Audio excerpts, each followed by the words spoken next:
Good morning. It's Hump Day. Welcome to Get Real America. I'm Bill Edwards. Brittany Brown has the day off, and she will be back with us tomorrow. Glad to have you aboard here, and welcome. It's good to have you. It's a little overcast and rainy here in Savannah right now. We have 62 degrees, some overcast skies, one of those little misty type things. So be careful as you're going to work this morning. Well, what's President Biden's latest act of treason? Well, they're out in San Francisco, that pristine city of San Francisco. Everybody said they could never clean it up. They couldn't clean it up for the hardworking, tax-paying Americans, but boy, they sure could get it clean for Ricochet Rabbit. Xi Jinping is in town. I think we ought to have the Xi Jinping tour. I think you ought to go to Los Angeles. Maybe they clean that place up. Chicago and New York. Maybe they clean those cities up as well, and we could get this thing under control. So, Mr. Ping, welcome aboard.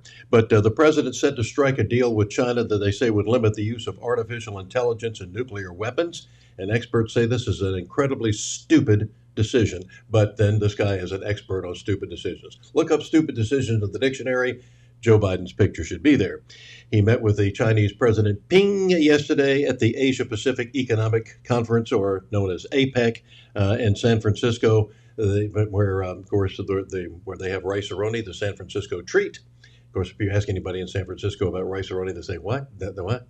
But anyway, the two leaders are expected to also sign an agreement to limit AI's use in military applications, according to a report from the Business Insider. And if you can't trust the Chinese, the communist Chinese, who can you trust?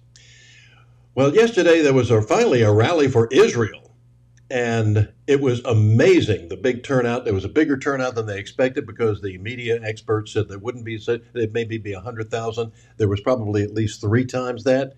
And it was amazing, as we learned from this report. Even the National Barak Channel had a good report on this. Starting with Lester. Here at home, they came to Washington by the tens of thousands today in a show of support for Israel to press for the release of hostages held by Hamas and end anti-Semitic attacks. Gabe Gutierrez reports. In the shadow of the U.S. Capitol, a dramatic show of solidarity, the largest pro-Israel demonstration in the U.S. since the war began. The amount of anti-Semitism in America is something that in my life I never, ever thought I would see. Around the National Mall, ramped up security. Overnight, Jewish groups bussed in members from around the country. When you first saw the images coming out of Israel on October 7th, what went through your head? Disbelief. Hetty Milgram came here from Cleveland. Her parents survived the Holocaust. We are standing up for our people and for what we know is right. Speaker after speaker calling for an end to anti-Semitic attacks around the world and for the safe return of Hamas's captives. Today, President Biden with a message for the hostages' families. Hang in there, we're coming. But as the fighting rages in Gaza, the worldwide outcry has intensified. Over the last few days, a massive pro-Palestinian demonstration in London and rallies in New York, Boston, and Miami Beach. Just yesterday in Chicago, more than 100 arrests as this group called for a ceasefire. We don't want the United States to continually fund ethnic cleansing. Tonight, here in Washington, there is uncertainty on the home front. This couple has a son fighting with the Israeli Defense Forces in Gaza. They haven't heard from him for a week and a half. My sleepless nights are hoping that I don't get a phone call and hoping that he comes home soon and that they're all safe. The Department of Homeland Security had raised the security threat level for today's event, but there were no arrests and no major counter demonstrations. Isn't that amazing? Because and here's some footage of them spray painting things on the White House and monuments, and people getting rioting and trying to burn down buildings and burn American flags. Let's take a look. Oh, it didn't happen. Well, okay, so we don't have any video of that because it doesn't exist. Thank you very much. But I do believe that with this situation with President Biden handing China this big win on this military deal, by the way, I bet that's not going to stop the checks coming into the Biden crime syndicate. But of course, if you listen to Cringe Jean-Pierre, the most incompetent boobette in the history of press secretaries at the White House, zero evidence of any of this. Zero evidence. And by the way, if you ask about the cocaine that was found at the White House and who put it there, she says that's an incredibly incompetent question. Okay. Meanwhile, there was some better news as far as things go for Veterans Day. So maybe things are improving in Washington. They had the first National Veterans Day parade on Sunday.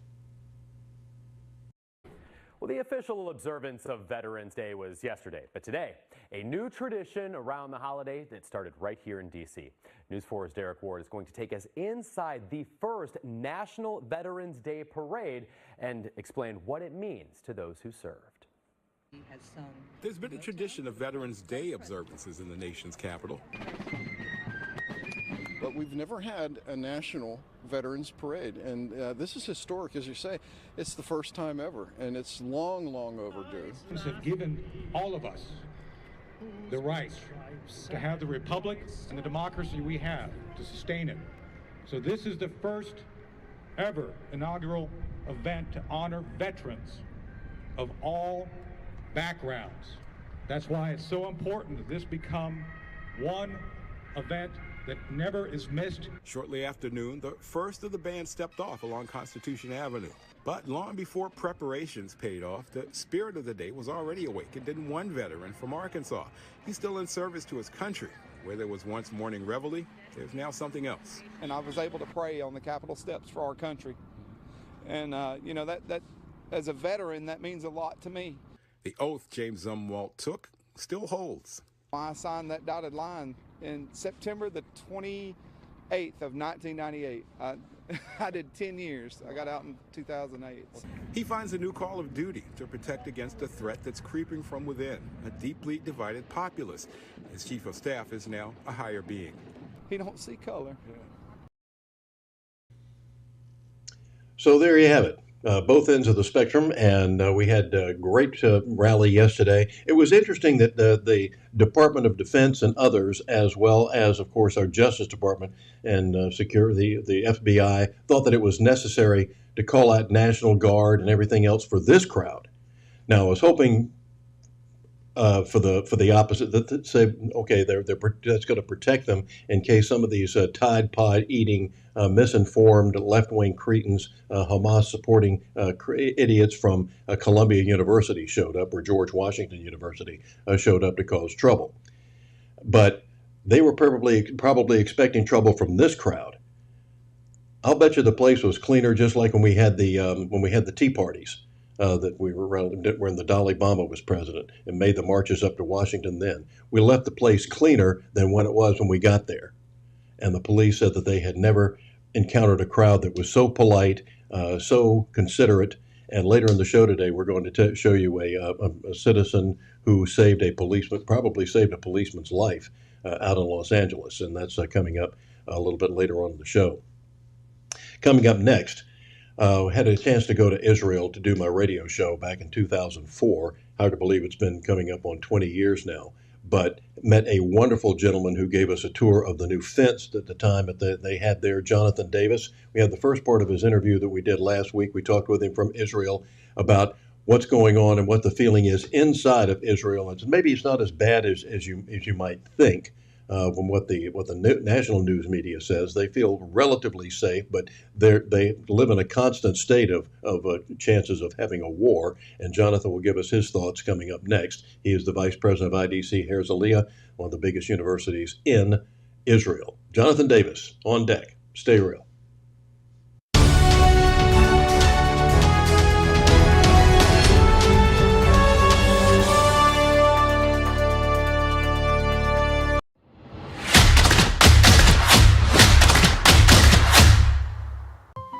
Foxy Loxy, Coffee Fox, and Henny Penny, making life better for Savannahans with their kolaches, tacos, coffees. They're just amazing. Buy local and keep the torch lit. Greetings. I'm Brittany Brown. I'm Bill Edwards. We're the co-hosts of Get Real America. We're the CEO and the president of something we call the Local Spin, and there's a reason we call it the Local Spin. We want to cover stories that really impact your life at the local level. Don't have a local business? No problem. If you know people that have a local business, make sure you reach out to them and let them know that they should advertise on our show. Our rates are extremely reasonable, a lot better than you find in most of the media in this town, and you will get results. I promise. you will be investing in something that's important.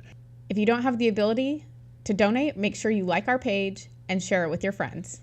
Have you always wanted to own a local media company? Well, now's your opportunity. Here we are. Make sure you become an investor today. Make sure that you go to thelocalspin.com/GRA and donate there. We want to provide an evening and morning news to you in a way that you've never seen before, but we need your help. Yeah, this is something that what NPR said that they were supposed to be. NPR gets something in the range of $450 million of your tax money every year to slant the news the way they want to and to not cover stories that they need to be covering. You need local media. Make sure to check us out and donate today.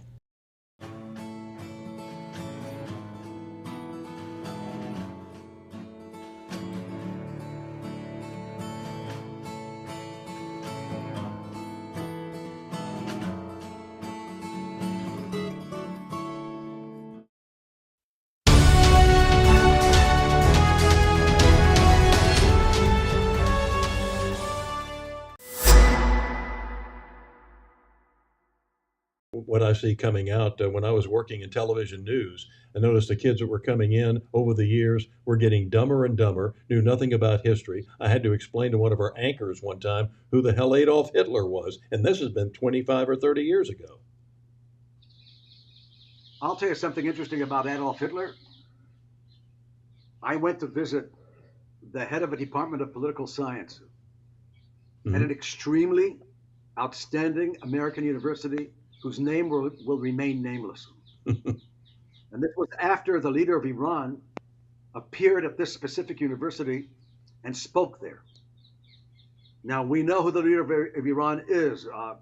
On this person's mission statement is to destroy Israel. And this person's mission statement is to hang gay people. But this specific institution allowed that person to speak at their university. And so this person said to me, look, that's academic freedom. And that's freedom of speech and freedom of expression. So I asked him a question. Would you have allowed Adolf Hitler to speak at your university? And the answer was a resounding yes. A resounding yes. Because that's freedom of expression. That's complete academic freedom. Complete academic freedom is allowing anyone who wishes to speak to speak. Now, the Hamas atrocities, okay, which took place in the south of Israel, we have presidents of major universities in the United States who have a problem calling out Hamas on this. We have a problem calling Hamas terrorists. Now, the Hamas are no different than the Nazis or the Taliban or Al-Qaeda. But some of the major networks in the United States call these people militants. They will call it Hamas militants instead of Hamas terrorists. Take a look at the BBC, for example. Take a look at the BBC. As far as the BBC is concerned, these Hamas terrorists are practically freedom fighters. Okay? Freedom fighters. Okay? Freedom fighters who rape women, who kidnap babies, who kidnap elderly people, who poke a person's eye out with a stick, who carve a baby out of a mother's stomach, okay, while the mother is still alive. I have videotapes here of atrocities that took place, which which we shared, by the way, with a number of individuals in the United States. We shared some of these videotapes with American leaders and British leaders, and I think that once they saw these tapes, they understood what we're dealing with here. Jonathan, this has been so horrific. I can't even begin to imagine. And the reaction that we're getting here is just pathetic as far as I'm concerned. And I am concerned for the Jewish community. And we have a good one here. You know, you've been here. You've talked to them.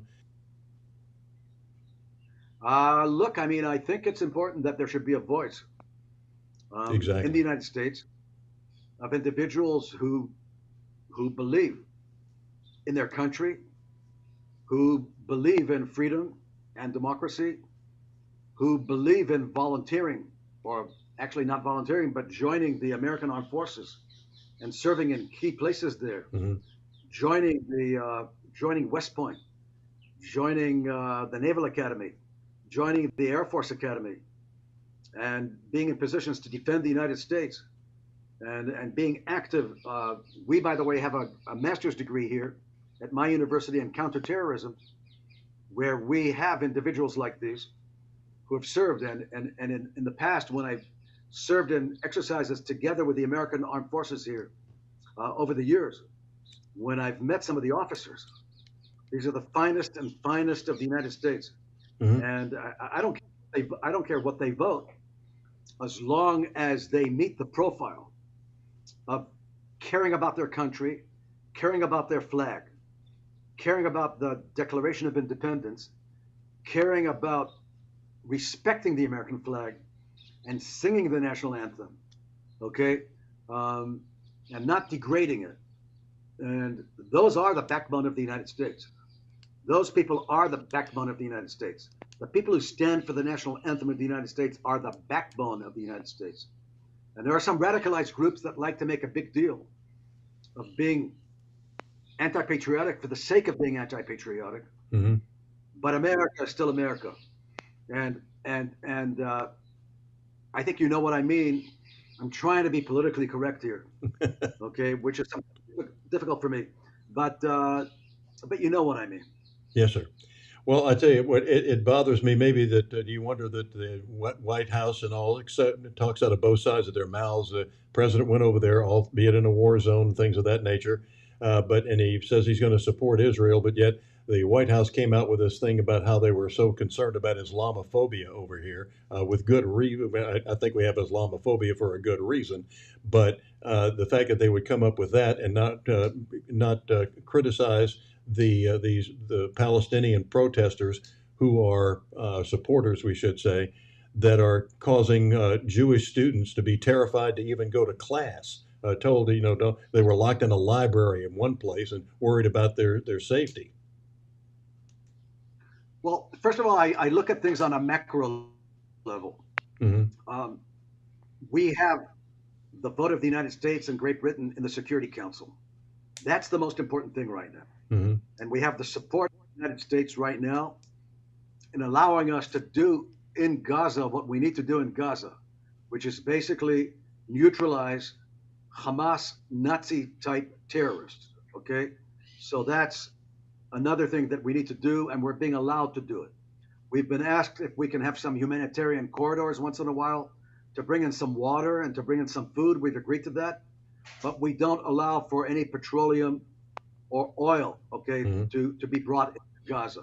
So on a macro level, the United States is supporting us.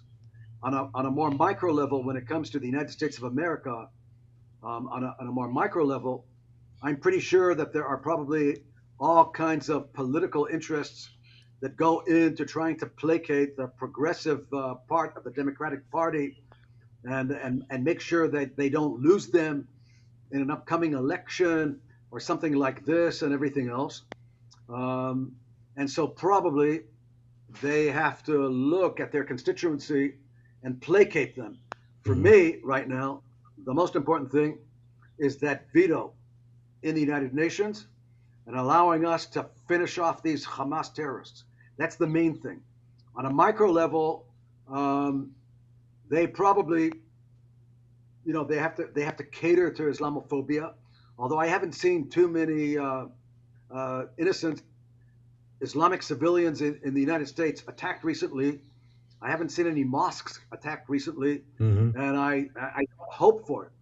But I've seen more Jewish people attacked per capita than I have seen Muslim people attacked. No doubt. And I've seen some Jewish people stabbed and locked in the library and a million other things. And I think it's a very good idea for the White House. I know that the White House has a person they appointed to deal with anti-Semitism in the United States. I also depend a lot on some of the local police forces who sometimes get it. Some of the local police forces get it, even though they're defunded, they still get it, because a lot of people who volunteer, who decide to be police persons are frequently patriotic Americans who believe in keeping order, and they do stand, okay, for the national anthem. So a lot also depends on locally who the chief of the police is. I'm hoping that where you are in Savannah, the chief of police will know how to protect the synagogues, and I hope he will know that if any Jews are in danger in Savannah, Georgia, okay, that they'll know how to deal with it. That they'll know how to deal with it. We have an annual conference here in the fight against counterterrorism, we've turned counterterrorism into an academic subject at my university.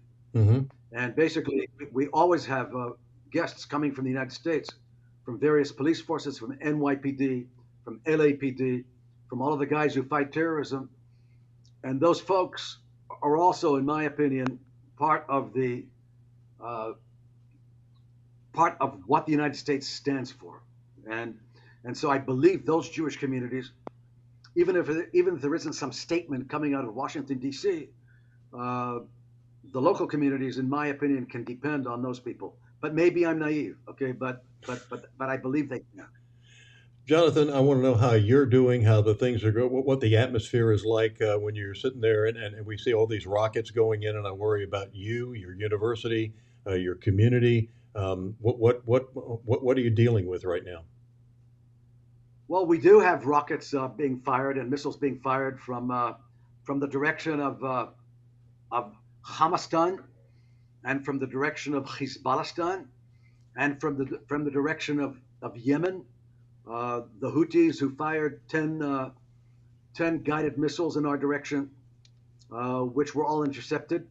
We are able to intercept the vast majority of these projectiles due to the Iron Dome, which was developed here in Israel together with American and Israeli technology combined, and also through the Arrow 2 missile system and other missile systems which we have. And so basically, we have not incurred, we've hardly incurred casualties due to these missiles and rockets because we've intercepted most of them.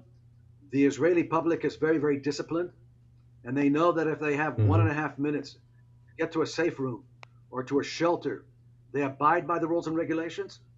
And on a number of occasions, some of the apartments were hit or some of the houses were hit, but nothing happened to the civilians because they were in these safe rooms, which basically protect them. It's like very, very enforced cement, very thick enforced cement that basically nothing can penetrate. And so basically they've been protected by that. We've had a few acts of terrorism coming out of Judea and Samaria, which I think we've contained pretty well. The only major calamity that happened here is 30 days ago, on that day when the Hamas surprised us and sent 3,500 people into a farming region, which is basically, that's part of the fruit basket of the state of Israel. They grow a lot of fruits down there. They've got dairy farms. They're like good old Midwestern farmers down there, patriotic, good people, many of them serving in combat units. And they basically went into those people's homes and they raped women and they pillaged. And the things they did to these people, I don't even want to mention on TV. I can share with you 3 video clips if you want to share them, maybe with some other decision makers. When I saw, by the way, the spokesperson of the White House crying on CNN. I mean, I witnessed him crying on CNN. I mean, tears started coming down his cheeks. It's because we have the wisdom to show the leadership of the United States and the spokesman of the White House exactly what happened. And when a good old American sees this, regardless of what political party they're in, there are good members of the Democratic Party who have kids who have served in the American Armed Forces, and there are good kids of the Republicans, and there are Republicans themselves who have served, and Democrats themselves who have served. And when there are some others on the more radical left who probably don't get it, that's fine. But the backbone of any normal member of the backbone of the United States of America who sees these video clips can't help but cry, because they put their own relatives into their shoes and they see what these people did. And like you said, this is the greatest calamity since the Holocaust when it comes to the murder of innocent civilians. And not just the murder of innocent civilians, but what Hamas did is actually crueler than Al-Qaeda. Crueler than Al-Qaeda, okay? And so basically now we're resilient in this country. This country has come together. It's totally united. On many of the farms now that lack human resource to pick the crops have volunteered to go and pick the crops themselves. And my students here, hundreds of my students here, have gone to pick crops not far from here on farms.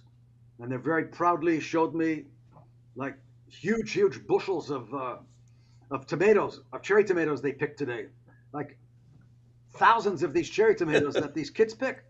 Okay, and so we're resilient about that. Our School of Psychology is resilient of fighting PTSD amongst our students who may need it. Mm-hmm. We have a logistics team here that sends all the goods to the front that the reservists need. I know there's a request for socks and a request for underwear, a request for LED lamps and lamps that fit on your head. There's a request for these camelbacks because they like to go into battle with these with the inside of those camelbacks so they can drink water through those straws, not have to take a canteen out. It's a lot better. All of those requests, we're meeting those requests from the campus here. It's beautiful to see the unity of the country. This country may have differences. There may be a left wing, there may be centrists, and there may be right wing. There may be a radical left, and even a reactionary right here. But when it comes to the survival of Israel, all these guys are there in their combat units. You'll see some guy who usually is in the radical left here, but that guy is right now in Navy SEALs. That guy is a pilot. That guy is in some reconnaissance unit, and that guy is fighting as fiercely as a person who's far to the right. They understand who this enemy is. They've all been trained to be in the Israeli armed forces. I think the Hamas made a huge mistake because we're going to neutralize Gaza. We're going to neutralize Hamastan as it was. We will take over every inch. We will neutralize every single terrorist we have to. Those who escape amongst the leadership, based on our timeline, wherever they live in the world, there's a death warrant on each of them. They may be living in some country, which I won't mention the name of right now, which might be able to help us with negotiations with the hostages. So I'm not mentioning the name. Okay, but one day after this war and after the hostages are back, if some of these Hamas leadership are living in some of these 5-star hotels in some of these Arab countries, they better hide in some basement because there's a death warrant on them, just like the people who perpetrated the Munich massacre in 1972. Every member of the PLO who perpetrated that massacre, we assisted them in joining their creator. Okay. Yeah. Now each of these terrorists believe that they get 72 virgins in heaven when they sacrifice themselves for whatever they think they're doing. I'm telling you, they're going to run out of virgins in heaven. Okay, they're going to run out of virgins. There aren't going to be enough virgins around. Okay, maybe they're going to meet a 72-year-old virgin in heaven. Okay, but there won't be enough regular virgins for them to each have 72 virgins. Okay, because they're going to need millions of virgins by the time we're finished wiping out these terrorists. I hope what I said is not unpolitically correct. Okay, but you know, I'm talking to you, Bill. We've had a few good beers in Savannah. We've had a great time, and it's about time we met again. Iris and I, the time we had in Savannah was amazing.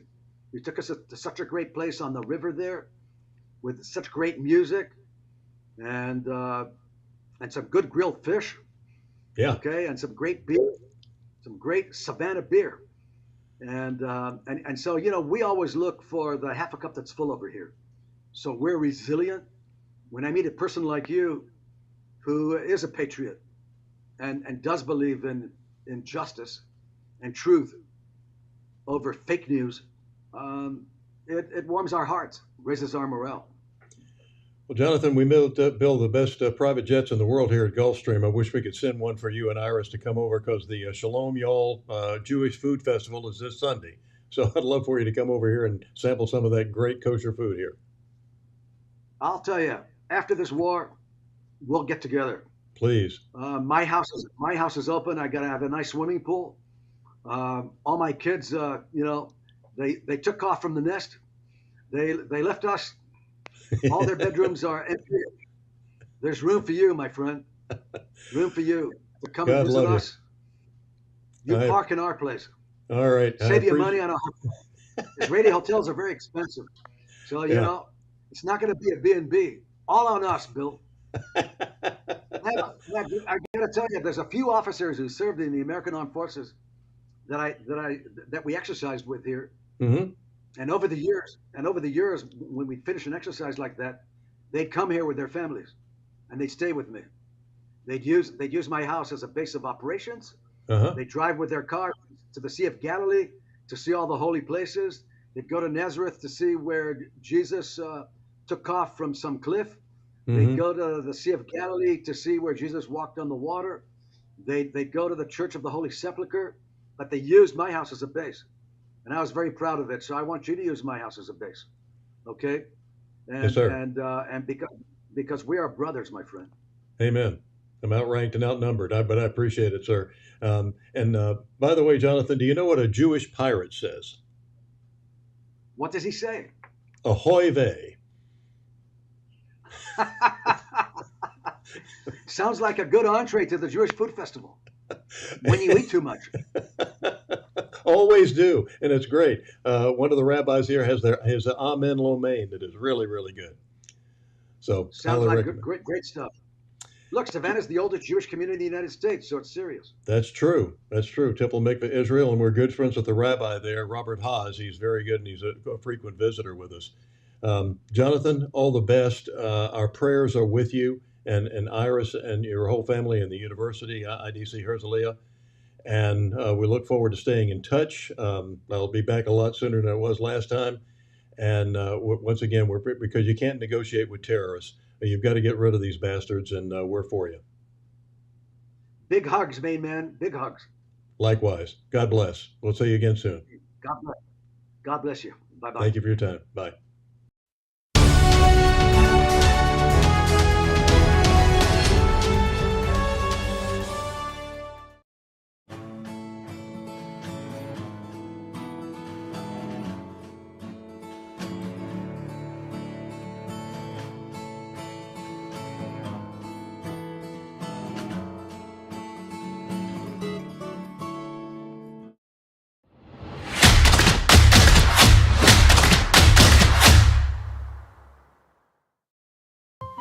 Foxy Loxy, Coffee Fox, and Henny Penny, making life better for Savannahans with their kolaches, tacos, coffees. They're just amazing. Buy local and keep the torch lit.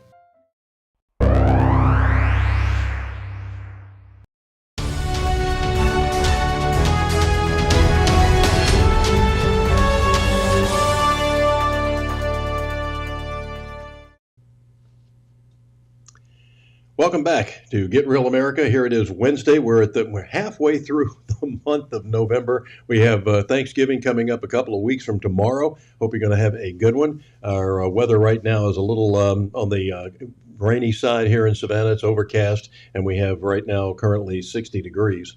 But it's going to be clearing up for the weekend. By the way, speaking of the weekend, there is a fantastic event that goes on at the Savannah International Trade and Convention Center, and that's going to be Christmas made in the South. And so if you want to do some excellent Christmas shopping and beyond, then I suggest you get out there. It's going to be this coming Friday, Saturday, and Sunday at the Convention Center. Give yourself a little extra time because they're still there's a lot of construction going on over there, and it'll be nice if they ever get it finished. And there's a worry that there's been another construction delay, which is not making our Chamber of Commerce very happy because we already have groups that are booked for that facility that's supposed to be completed by next April, not this coming April. I think it's a week out, but nevertheless, let's hope that the things will get a little better. But coming up this weekend, you might want to enjoy that.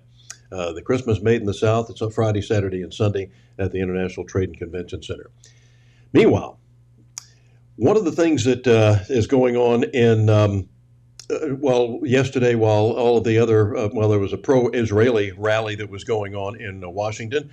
By the way, the president wasn't there. He's out in San Francisco, as you know, stabbing the country in the back. And Kamala Harris, the vice president, the border czar, should have been there, but she wasn't. Believe it or not, Hakeem Jeffries, the leader of the Democrats in the House, and Lucky Chucky Schumer, who happens to be Jewish, by the way, actually did show up. So kudos to them. Give credit where credit's due.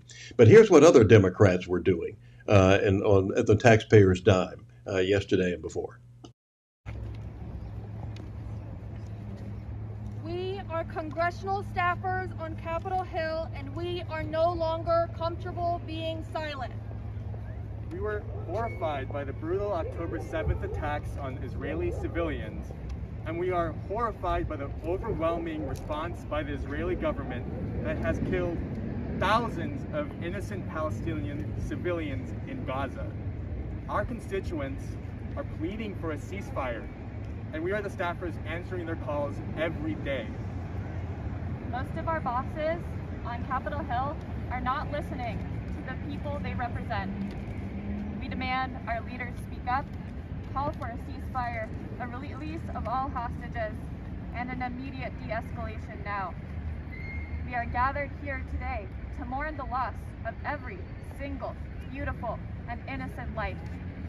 We join now in a moment of silence and interfaith prayer for those who we have lost.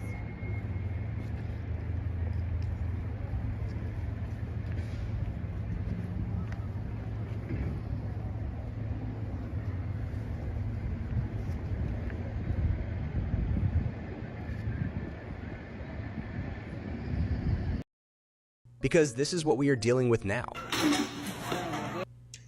Heartwarming, isn't it? Yes, sirree. Why don't you talk to the Hamas terrorists? Because they started this. And for those who have been in public school for the last 20 or 30 years, the Gaza Strip was given to the Palestinians. That was supposed to be the Palestinian. Palestine doesn't exist, by the way. It's not a real country. It's just a concept. And the fact that they've got their own stupid flag is beyond comprehension, and that we ought to be burning those around here. This is ridiculous. Israel gave them that property. They moved the Jewish communities out. People were uprooted from their homes 20 years ago and thrown out and had to redirect themselves and resettle in Israel someplace. It is just pathetic what people don't know, and these Tide Pod eating cretins who are running around with these flags and yelling these anti-Semitic remarks have no clue. The Palestinians were given the land to form their country, and they didn't. And they voted for these Hamas cretins, so they're getting exactly what they deserve. Just like the people in Chicago who are now complaining to the mayor, who was, and by the way, they had a chance to get a much better one last time, but they didn't. They reelected somebody who was just as big an idiot as the one they had before, if not bigger, and are complaining about all the illegal aliens coming in. Well, you voted for this. Sooner or later, we keep telling people you have to understand the correlation between your vote and what happens. And speaking of getting what you vote for, how about not enforcing the laws? Well, Walmart has decided to do a little something. Finally, a corporate America is coming to, at least one corporation is coming to its senses that maybe some police action might help the shoplifting situation right up the road in our capital. Because this is what we are dealing with now. Walmart decided to hire their own police force to stop theft that reached extreme numbers. The billion-dollar company does not like losing its money, so it took a bold step to open an in-house police station inside the store to stop incidents like this. The move aims to increase security and combat theft. The first Walmart to have a police station is in Atlanta. Walking into Walmart, lots of cops. Coming after Walmart locking up many of its items with locks like in here, in hopes to reduce theft, but it didn't work and only made other shoppers' experience less pleasant. Bleach on the lock and key. Ooh, detergent soap, dishwashing soap, lock and key. Ooh, Lord, I gotta elevate myself. This is the ghetto. Do you think after adding a police station inside Walmart, theft will be stopped? And will other stores like Target follow? Well, let's hope so.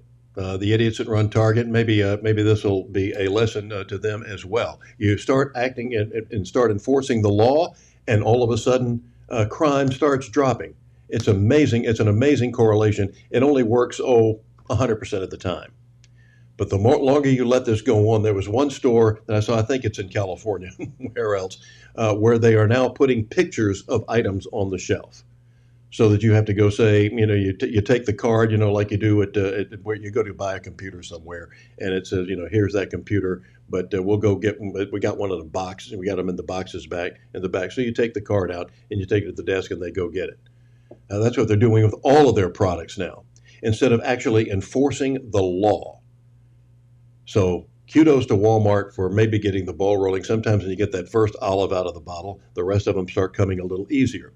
Well, if this isn't poetic justice, I don't know what is. Back to San Francisco. San Francisco police tonight are investigating the robbery of a foreign news crew covering the APEC summit. This happened just before 5 o'clock last night in the area of Broadway in Columbus. The journalists are from Czech Republic Public Television Station. They told police that a vehicle stopped on the street and 3 armed men got out and approached them. The suspects demanded their production equipment and the victims complied. The suspects got back into their vehicle and drove away. The news crew posted a tweet about the incident on X. A translated version says, "Thank you very much for the support we received, and CT News will keep shooting. We are here for the U.S. President's summit with the Chinese leader, and we'll be there, as always, for CT." Now this goes along, I think it was in Chicago about a week or so ago that they did, or maybe it was Washington. A TV crew went out to do a report on the increasing crime there, and they got robbed, and their equipment was taken. This equipment's expensive. A good television camera these days costs them anywhere from $5,000 to $10,000. It is, and they could go up, and of course they've come down dramatically. Our studio cameras that when the first color cameras started coming along were in the range of $80,000 to $100,000 a piece. So the prices have come down simply because of microchipping and all the other technology that we've developed over the years. But these cameras can cost anywhere from $5,000 to $10,000 to $15,000 to $20,000 or more. And then that does not account, of course, of the microphones, the lights, the cables, everything else that are batteries that are required to run all the operations. So they get quite a haul, and they sell this stuff on the black market, and they make a lot of money doing it. It's just pathetic. Well, how much do we know about our presidents? One of the things that we've been saying over the time that we've been on here is that Prager University has some of the best videos. They're making video. I presume they'll do all the presidents eventually. They've done about 10 or 12 now, and they are well worth seeing. And if you have a kid in public school, if you have a kid in any school, you ought to tell them they should be showing these as a requirement in our history courses. And after this, after we pause for this, we're going to come back and tell you about a guy that's not very popular around here, maybe because of something called the Civil War. But Ulysses S. Grant, the guy on the $50 bill. So let's learn a little bit more about him as we come back, and also talk to and see the action of an American hero who saved a cop yesterday out in L.A.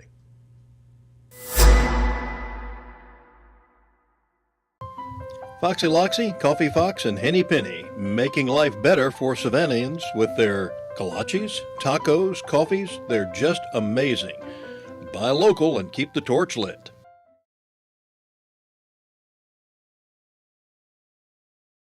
Serving the Savannah area with the power of the Shield since 1934, with personal insurance, employee benefits, and business insurance, with integrity, security, and trust. For more information, go to thepoweroftheshield.com.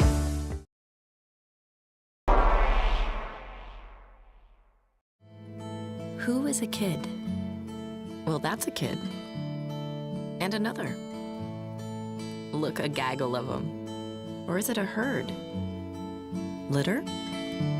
Pride. But what about her? Tell her she's not a kid. Or him. So how do we tell who is a kid? Height? Age, maybe. But some of us have to grow up faster than others. A kid. A kid. A kid wants to make the world better. And one day, he just might. Is a kid fearless? Vulnerable? Strong? Nervous? Yes. Yes. Yes.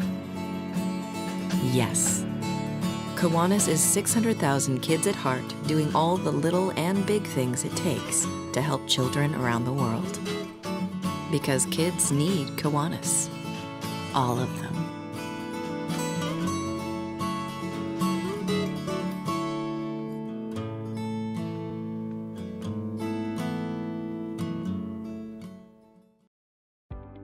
When you're looking to buy a business or sell a business, the experts at Best Business Brokers have you covered.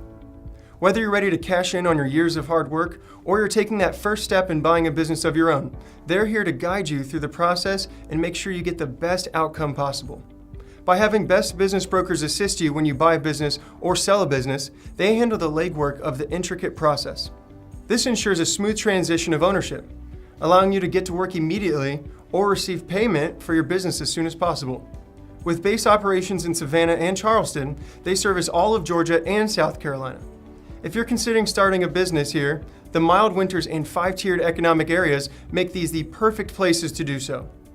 If you're ready to buy a business or sell a business, then you're ready to contact Best Business Brokers. Visit their website at b3brokers.com or call at 912-349-0940.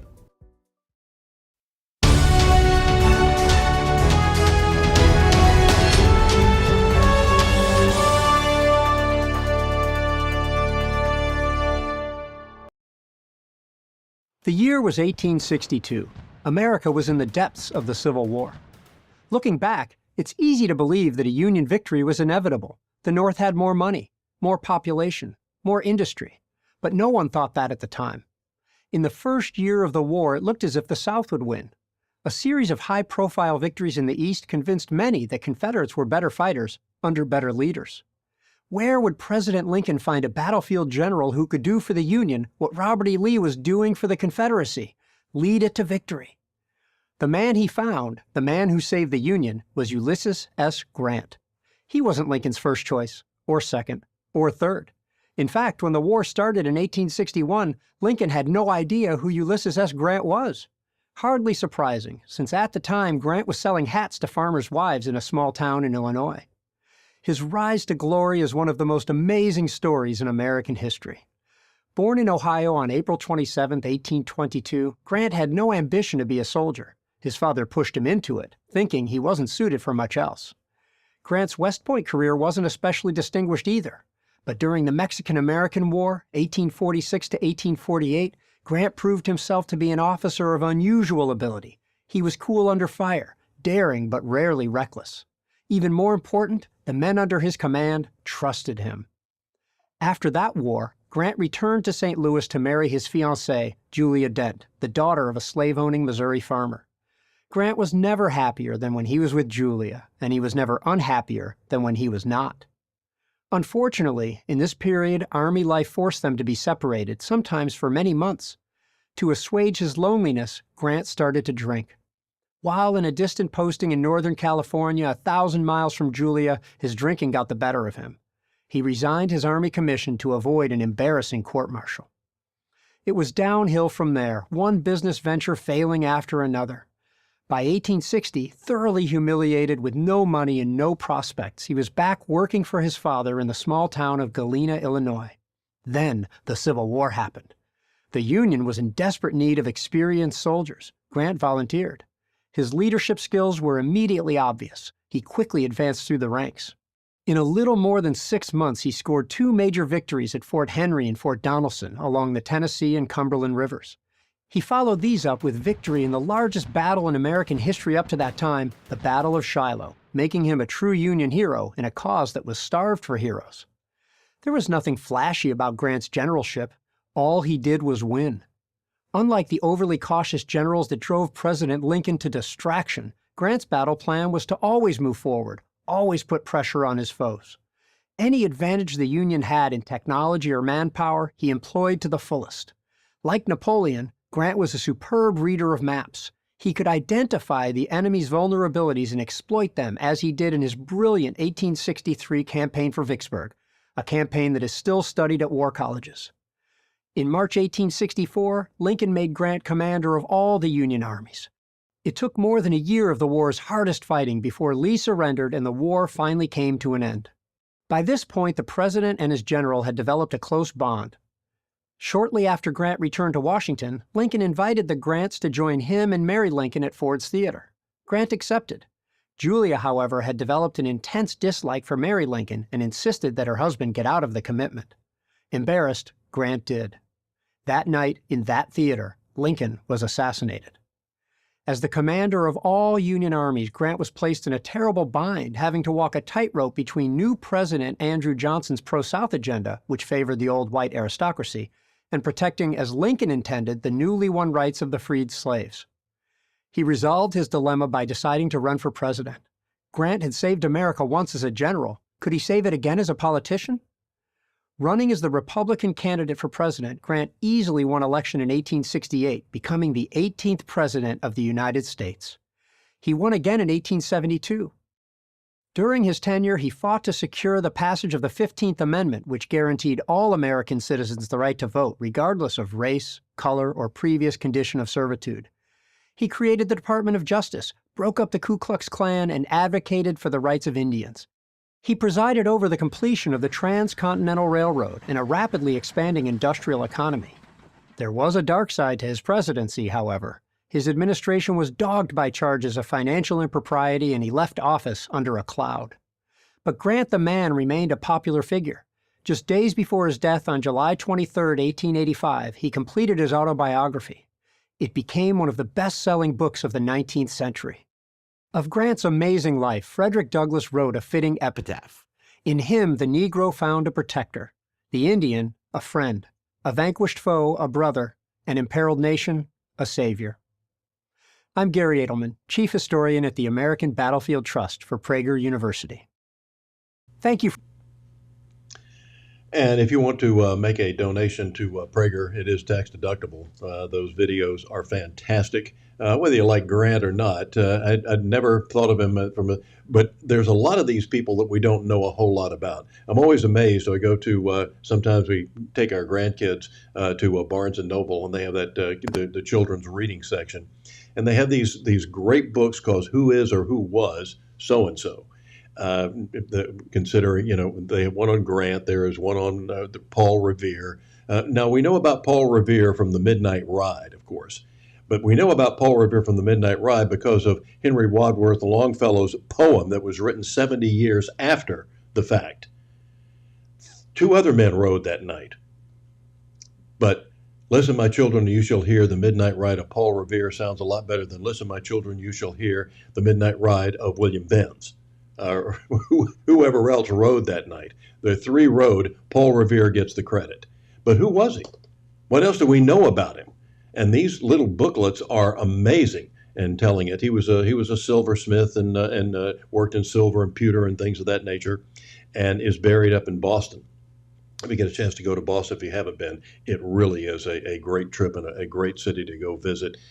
Just like a historic Savannah, a lot of history, and they have the duck tours there, where you get in those old World War II vehicles that they go on land, and then they go into the St. Johns River, and not the St. Johns River, but they go into the river and you see it. But they go by these cemeteries where people like Benjamin Franklin and all are buried, and it's just Paul Revere is buried, and it is just an amazing event. So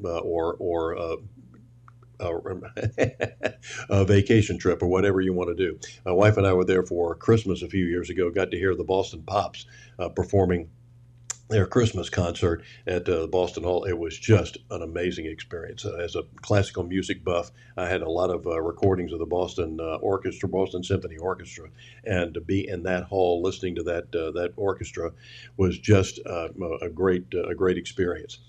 By the way, Thanksgiving is coming. We said it's 2 weeks from tomorrow, and our good buddy Paula Deen is on the cover of Women's World this week. Once again, giving her some of her recipes for Thanksgiving. This is a great book, by the way. I think the women's magazines have a lot more information than what the guys, the books for the guys have. A lot of interesting stuff, great recipes in there. And by the way, speaking of great recipes, if you want to make a great dip, a sweet dip, dip things like graham crackers in.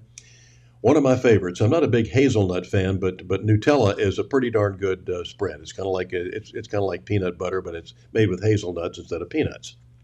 Hence, it's not peanut butter. But Nutella is really good. If you will mix get a small container, jar of Nutella, get a small tub of Cool Whip, mix the two together. Your tongue will throw a party for your mouth. It is terrific. A great dip for things like graham crackers and others. So if you're looking for a sweet dip for the holidays, you're welcome. Speaking of being you're welcome, how about what value do you give, or what thanks do you give to somebody who saved your life, especially in what turned into a combat zone yesterday in Los Angeles, where a good Samaritan saved the life of a cop, putting his own life in danger. And here's how it went. An HPD officer shot in the leg during a gun battle on the Southwest Freeway is recovering this morning. The suspect, accused of carjacking, is dead after opening fire after crashing into several vehicles on the Southwest Freeway. And during the shooting, a man risked his own life, as you see there, to help pull that officer to safety. And only on 13, we're hearing from that man. Just incredible seeing that video. And so we're seeing all of it happening up close, a view of what it was like. And so take a look here at the body camera that was being worn by that Good Samaritan as bullets were literally flying past him.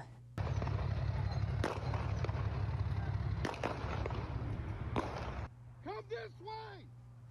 John Lally told us that he feels he was put in the right place at the right time in order to save that officer. I just kind of ran over there and I grabbed that guy with the other police officer, and me and him together, we grabbed him by his vest and we dragged him behind the truck, and I kind of tucked him underneath the truck so he wouldn't get shot again.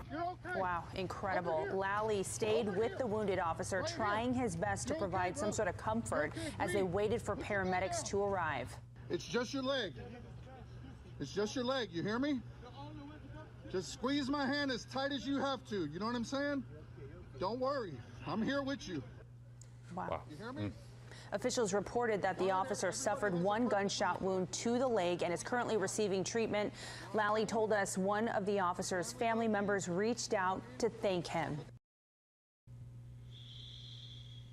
Wow, what an incredible piece of video, as well as a magnanimous gesture on this guy's part to save that police officer's life, literally.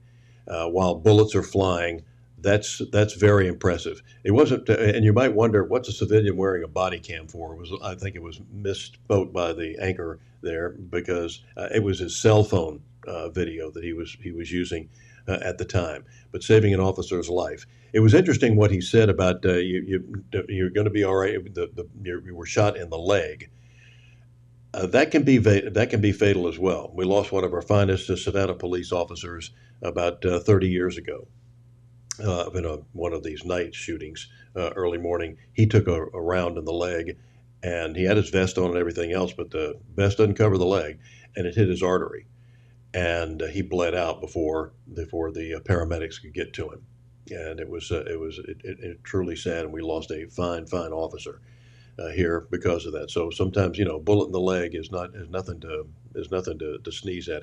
That can be a fatal wound. Hopefully the officer will make a full recovery and be back on duty anytime soon. This is not an easy job, but we're doing a series here called Meet the Chiefs. And we've already met Gil Ballard, did a story on him last week, the police chief in Garden City. Jeff Hadley, the police chief of Chatham County, the Chatham County Police Force, is going to be our guest tomorrow, one of our guests tomorrow, if not tomorrow, then on Monday, as we continue our series to meet our police chiefs around here and the people who are involved in law enforcement, and those who are, a big salute to you.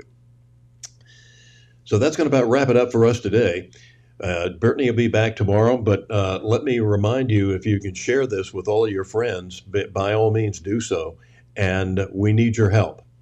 We are we're kind of sweating blood to make payment around here because it isn't cheap to run this operation. So anything you can do to encourage sponsors, if you own a business, consider advertising with us. Tell the people who are spending tens of thousands, if not hundreds of thousands of dollars with the nationally owned, corporate-owned television stations around here.